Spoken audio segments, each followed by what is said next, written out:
पुर से आपके लिए ये कहना चाहता हूँ कि आज की तारीख में डायबिटीज़ और ब्लड प्रेशर के बढ़ते हुए रोगियों की संख्या चिंताजनक है। और सबसे ज़्यादा इसलिए क्योंकि डायबिटीज़ ब्लड प्रेशर के रोगियों को पता नहीं रहता है कि उनको ये बीमारी है। और डायबिटीज़ और ब्लड प्रेशर मिलकर एक हार्ट की बीमारी बना देते हैं, क्योंकि डायबिटीज़ में शुगर बढ़ने के साथ साथ खून में जो चर्बी होती है, जो कोलेस्ट्रॉल होता है, उसका भी लेवल बढ़ जाता है। और उसकी वजह से जो ग्लूकोज की टॉक्सिसिटी होती है और लिपिड्स माने कोलेस्ट्रॉल वगैरह की टॉक्सिसिटी होती है, वो मिलके हार्ट की डिजीज़ को जन्म देते हैं। तो शुगर के बारे में तो हम लोग अक्सर बात करते रहते हैं, पर डायबिटीज़ में जो खून में चर्बी बढ़ जाती है, ये क्यों बढ़ जाती है, कैसे बढ़ जाती है और उसकी क्या रोकथाम है। तो खून हमारे लिए जो हम लोग जैसे एक चीज़ होती है जिसको हम लोग लिपिड प्रोफाइल कहते हैं, तो हम लोग कहते हैं कि डायबिटीज़ के हर पेशेंट को अपने टेस्ट के साथ एक बार लिपिड प्रोफाइल भी करना चाहिए।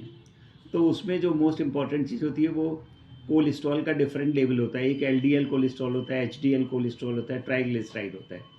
तो हम भारतीयों में जो खाने का जिस तरह का है कि हम लोग कार्बोहाइड्रेट बहुत ज़्यादा खाते हैं, फैट बहुत ज़्यादा खाते हैं, ट्रांस फैट खाते हैं, जो जिस तरह का खाना खाने में मुश्किल होती है वैसा हम लोग खाते हैं।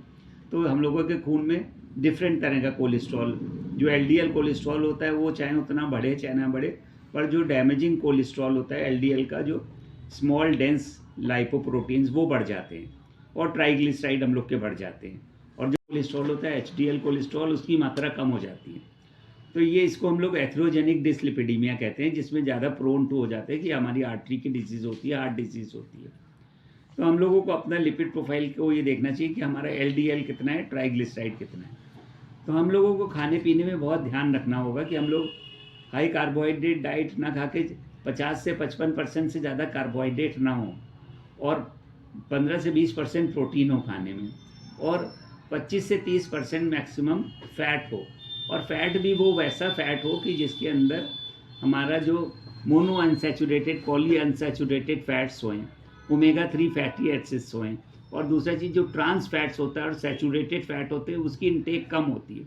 सैचुरेटेड फैट जो डालडा और ये जो नमकीन और बेकरी प्रोडक्ट्स में बहुत ज़्यादा होते हैं, तो इसको कम। दूसरा चीज़ जो ट्रांस फैट्स होते हैं, वो अगर खाने को बार बार गर्म किया जाए, खाने का जो घी तेल बार बार गर्म किया जाए, तो उसमें ट्रांस फैट जनरेट हो जाते हैं और वो सब बॉडी में जाके एलडीएल के प्रमोशन को बढ़ावा देते हैं, तो इसलिए नुकसानदायक होते हैं। तो एक तो हम लोगों को इन चीज़ों को अवॉइड करना चाहिए और अच्छे वाला फ़ैट लेना चाहिए। अच्छा वाला फ़ैट माने जिसमें अनसैचुरेटेड फैट्स होते हैं। तो कौन सा ऑयल लेना चाहिए? हम लोगों को ऑलिव ऑयल है, मस्टर्ड ऑयल है, या सफोला गोल्ड टाइप की चीज़ें हैं कि जिसके अंदर की ये सब का मिश्रण रहता है। मस्टर्ड ऑयल, ऑलिव ऑयल और जितना ये तेल होता है सनफ्लावर ऑयल, ये हम लोग ले सकते हैं। इक्वल मात्रा में लें, थोड़ा देशी घी और बटर भी ले सकते हैं, पर उसके अलावा जो फैट्स होते हैं उसको अवॉइड करें। सबसे ज़्यादा इम्पॉर्टेंट है कि हमारी ऑयल इनटेक आधा किलो हर घर में होनी चाहिए 1 महीने में। तो इसका मतलब है अगर आपके घर में 4 लोग हैं तो 2 किलो से ज़्यादा कोई भी आपके अंदर घर में घी तेल नहीं आना चाहिए। और उसको आप थोड़ा-थोड़ा मिश्रित में यूज़ कर लें, कहीं पर सरसों का तेल यूज़ कर लें, कहीं ऑलिव ऑयल यूज़ कर लें, कहीं थोड़ा देशी घी या बटर यूज़ कर लें। तो इससे और आपको रेगुलर एक्टिविटी रखनी चाहिए। जो फैट्स होते हैं जो फ्रूट्स में भी होते हैं, जैसे एवोकाडो होता है, ये सभी चीज़ें होती हैं, इसमें हेल्दी फैट्स होते हैं, थोड़ा N/3। जितने नट्स होते हैं, जो ग्राउंड नट है, जो पीनट जिसको हम लोग कहते हैं, मूंगफली होती है, बादाम होता है, अखरोट होता है, इन सब में अच्छे वाले फैट्स होते हैं, अच्छा वाला प्रोटीन भी होता है।